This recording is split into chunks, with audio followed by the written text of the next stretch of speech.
Are you applying to Penn Center USA's Emerging Voices Fellowship? We'll be here every Friday to cover an important aspect of the application process to help you get to August 1st with fewer questions.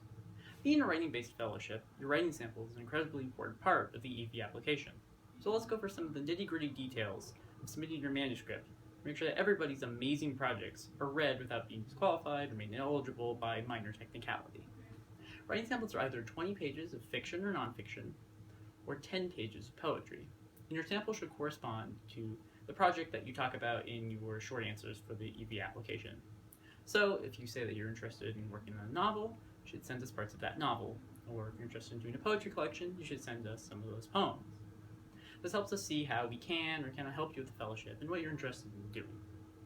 Additionally, your writing sample must correspond with the genre that you are applying for. So if you're applying as a poet, you need to send poetry and not prose.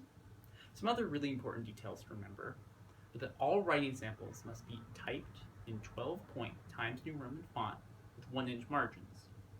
Prose, so fiction, nonfiction, needs to be double-spaced, and poetry needs to be single-spaced. With poetry, margins and sort of alignment like that is all kind of based on the way that the poem is being presented by you as the artist.